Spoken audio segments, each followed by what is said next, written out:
AP భక్తి TV ప్రేక్షకులకు దీపావళి శుభాకాంక్షలు. సో ఈరోజు దీపావళి పండుగ జరుగుతున్నటువంటి నేపథ్యంలో అసలు దీపావళి పండుగ ఈ నెల 20వ తారీఖు చేయాలా, 21 చేయాలా, లేదా దీపావళి పండుగ రోజున అసలు దీపాలు ఎన్ని వెలిగించాలి, లేదా దీపావళి పండుగ యొక్క విశిష్టత అనేది తెలుసుకోవడానికి మనతో పాటుగా గురుగారు ఉన్నారు. ఆయన అడిగి మరింత సమాచారం తెలుసుకునే ప్రయత్నం చేద్దాం. గురుగారు నమస్కారం అండి. నమస్తే అండి. గురుగారు చెప్పండి, అంటే ఈ నెల 20వ తారీఖు అమావాస్య ఉంది, తర్వాత 21 కూడా ఉంది. ఈ ప్రేక్షకులకి కన్ఫ్యూషన్ అయితే ఉంది. అయితే అసలు ఈ దీపావళి పండుగ 20ని చేయాలా, 21 చేయాలా? మనం తిథి ప్రకారంగా చూసుకుంటే గనక అమావాస్య సోమవారం నాడు రాత్రి గల అమావాస్య నాడే మనం ఈ యొక్క దీపావళిని మనం చేసుకోవడం అనేది ప్రాధాన్యత మొదటి నుంచి కూడా ఉన్నదన్నమాట. కాబట్టి మనం ఈ యొక్క దీపావళి అమావాస్య నాడు అనేది వచ్చేసరికి సోమవారం ఎప్పుడైతే అమావాస్య రాత్రి వేళ వస్తుందో ఆ యొక్క రోజునాడే మనం దీపావళి పండుగను చేసుకుంటాం. అదే సోమవారం అయినది.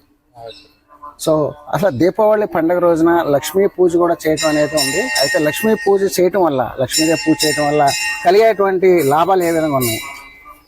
అసలు ప్రత్యేకించి దీపావళి పండుగ రోజు నాడు విశేషంగా మనం చేయాల్సింది కూడా ఆరాధన, లక్ష్మీదేవి ఆరాధన. లక్ష్మీదేవి యొక్క ఆరాధన అంతా కూడా ప్రకృతి స్వరూపంగానే ఉంటుంది. అంటే మనం మన లక్ష్మీ యొక్క దేవి యొక్క అష్టోత్తరంలో మనం చూసినట్టయితే మొదట్లోనే మనకి నామంలో కనిపిస్తుంది ఓం ప్రకృతి నమః, ఓం వికృతి నమః అని మొదటి నామంలోనే ప్రకృతితోటి అనుబంధం ఉన్నటువంటి యొక్క దేవిగా లక్ష్మీదేవి ఆరాధన మనం ఆ రోజు విశేషంగా చేసుకుంటాం. ఎందుకు అంటే ఆ రోజు మనం సూర్యోదయానికి ముందస్తుగానే మనం లేచి కాలకృత్యాలు నెరవేర్చుకుని సూర్యోదయానికి ముందస్తుగానే మనం ఈ యొక్క గంగా స్నానంతో చక్కగా తైలాభ్యంగ స్నానం మనం ఆచరించడం జరుగుతుంది. ఎప్పుడైతే ఈ యొక్క అన్ని అమావాస్యలు ఒకటైతే ఈ యొక్క అమావాస్య ప్రత్యేకించి ఉంటుంది. ఈ అమావాస్య నాడు సాక్షాత్ గంగాదేవియే ఈ యొక్క గంగాజలంలోకి, లక్ష్మీదేవి ఈ యొక్క గంగాజలంలోకి, అట్లాగే ఏదైతే నువ్వుల నూనె అని అంటామో మనం ఆ యొక్క నువ్వుల నూనె ఈ లక్ష్మీదేవి ఆవాహన అయ్యి ఉంటుంది. అందుకని పూర్వం నుంచి వస్తున్నటువంటి ఆచారం ఏంటంటే ఖచ్చితంగా దీపావళి అమావాస్య నాడు సూర్యోదయానికి ముందస్తుగానే పిల్లలందరినీ కూడా మేలుకొలిపి వాళ్ళకి తైలాభ్యంగనం చేయించి, అంటే చక్కగా ఒంటికంతా కూడా నూనె పట్టించి అలక్ష్మి యొక్క లక్ష్మి అంటే లక్ష్మి అలక్ష్మి అంటే అలక్ష్మి యొక్క దేవతని మనం పోగొట్టుకొని లక్ష్మీ దేవత యొక్క అనుగ్రహం పొందడం కోసమే ఈ యొక్క దీపావళిని పండుగ నాడు మనం చేసుకుంటాము. కాబట్టి ఈ యొక్క అలక్ష్మిని మనం తొలగించుకొని మనకి లక్ష్మీదేవి యొక్క అనుగ్రహం కలగాలి, సిరి సంపదలు మనకి ఇంట నిలవ ఉండాలి అని చెప్పేసి అని విశేషంగా ఈ యొక్క పండుగ నాడు లక్ష్మీదేవి ఆరాధన చేస్తాము. అయితే ఇప్పుడు మన దీపావళి పండుగ అనేది మన ఇతిహాసాల్లో కావచ్చు, లేకపోతే పురాణాల్లో కావచ్చు, ఇటు రాముడు లంకకి వెళ్ళి వచ్చిన తర్వాత, అయోధ్యకు వచ్చిన తర్వాత స్వాగతం పలికేందుకు ఒక దీపాలు వెలిగించినటువంటి నేపథ్యం కావచ్చు, లేకపోతే ఇతర కారణాలు. అసలు దీని యొక్క దీపావళి యొక్క పండుగ యొక్క ఇతిహాస పురాణం ఏం చెప్తుందంటారు? పురాణం ప్రకారంగా చూసుకుంటే దీపావళి అమావాస్య నాడు ప్రత్యేకించి లక్ష్మీదేవి ఆరాధన, అట్లాగే పితృదేవత ఆరాధన చెప్పడం జరుగుతుంది. అంటే ప్రతి అమావాస్య కూడా మనం పితృదేవతని ఆరాధన చేసుకోవడం అనేది ఎంతో విశేషం. అలాగా ఈ యొక్క పితృదేవ ఆరాధన వచ్చేసరికి అమావాస్య నాడు చేసుకుంటారు. అట్లాగే దీపావళి అమావాస్య నాడు వాళ్ళకి మనం పురాణాలు చూసుకున్నా, ఎక్కడ చూసుకున్నా కానీ ఇన్ని బాణాసంచా చేయాలనే కానీ ఇంకోటే కానీ ఎక్కడా లేదు. కేవలం దీపంతోనే మనం ఆరాధన చేసుకోవాలి.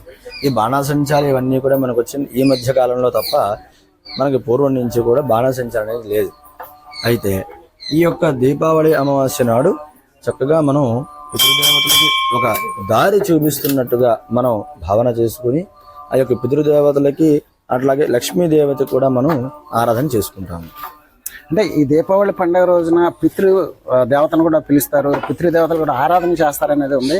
అసలు ఆ దీపావళి పండుగ రోజున, దీపావళి అమావాస్య రోజున పితృదేవతలను పిలిచే ఆచారం ఉందా, లేకపోతే పిలిచి ఆహ్వానించడం దానివల్ల కలిగేటువంటి పితృదేవతలకు ఏమైనా సంతోషపెట్టే అవకాశం ఉందంటారా?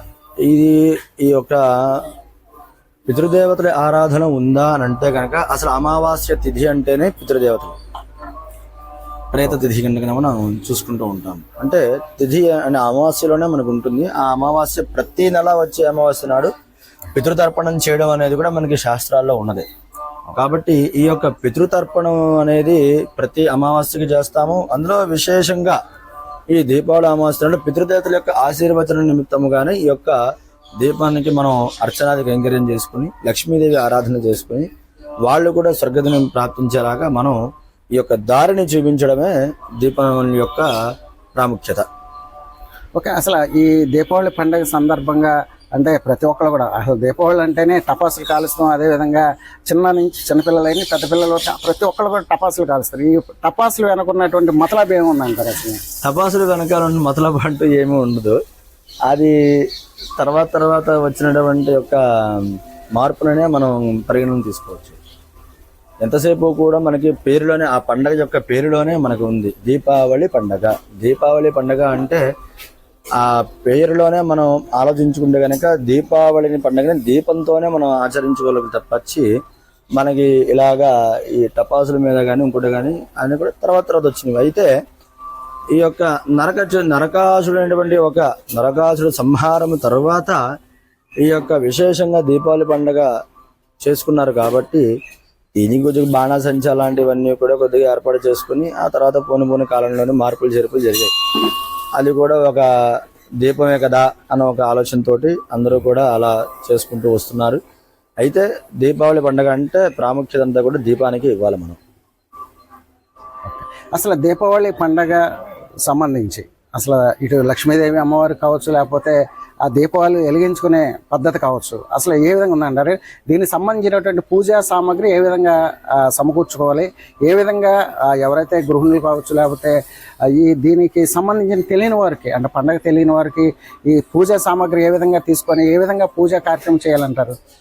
ఒక పూజా సామాగ్రి ఎలా సమకూర్చుకోవాలి, అసలు ఏం చేయాలి? అందరూ ఇంట్లో ఉన్న వాళ్ళందరూ కూడా తెల్లవారుజామున సూర్యోదయానికి ముందుగానే లేచి చక్కగా తైలభ్యంగ స్నానము ఆచరించాలి.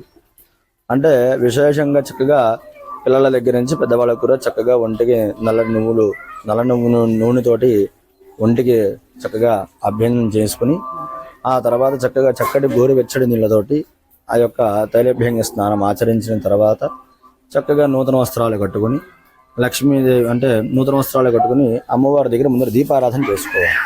తర్వాత ఇదే సాయంత్రం వేళలో కూడా చక్కగా ముందస్తుగానే మనం స్నానం ఆచరించి చక్కగా అమ్మవారికి ప్రదోష కాలంలో చక్కగా దీపారాధన చేసుకుని అమ్మవారికి అష్టోత్తరాది శతనామార్చనతోటి అర్చన చేసుకుని ఆ తర్వాత దీపాలన్నీ కూడా తీసుకుని చక్కగా బాణాసంచాలన్నీ కూడా కాల్చుకొని మళ్ళీ తిరిగి అమ్మవారి వద్దకు వచ్చి అమ్మవారిని అర్చించుకుని తీర్థ ప్రసాదాలు స్వీకరిస్తారు. ఇది ఈ యొక్క దీపావళి యొక్క పద్ధతి.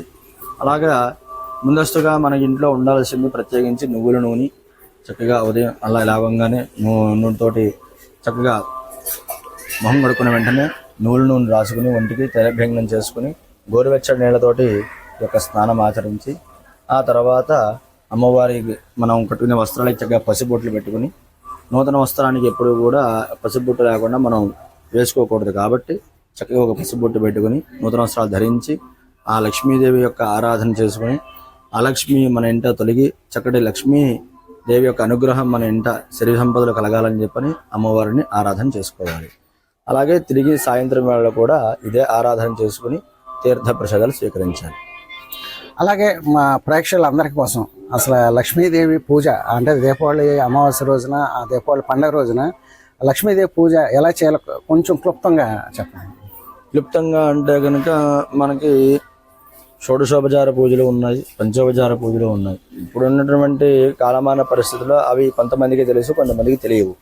అయితే మనకి లక్ష్మీదేవి నిత్య పూజా విధానం అనే ఒక పుస్తకం అనేది ఉంటుంది.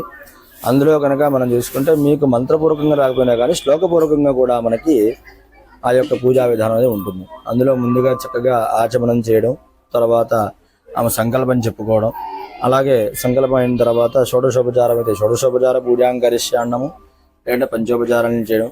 అసలు ఇవన్నీ కూడా మాకు రావయ్యా అయ్యగారు మరి మేము ఎలా చేయాలంటే ఇక్కడ పండిత పూజ పామర పూజ అని చెప్పిన రెండు విధాలు ఉన్నాయి. అంటే పండితులను పెట్టుకుని చేయించుకునే పూజ ఒక విధానంగా ఉంటుంది. పామర పూజ అంటే మనకి ఏది భక్తిగా మనం చేస్తామో అమ్మవారికి అదే పూజ.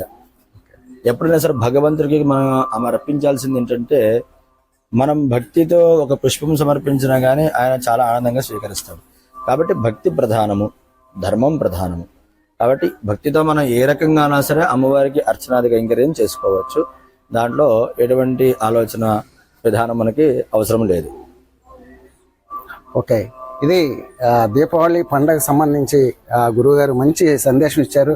అసలు పండగ ఎలా చేసుకోవాలి, పండగ సంబంధించి ఏ విధంగా పూజా సామాగ్రి సమకూర్చోవాలి, లేకపోతే పండగ రోజున ఏ విధంగా స్థల స్నానం చేయాలి, పూజా విధానం అనేది చక్కగా చెప్పారు గురుగారు. చాలా చాలా ధన్యవాదాలు.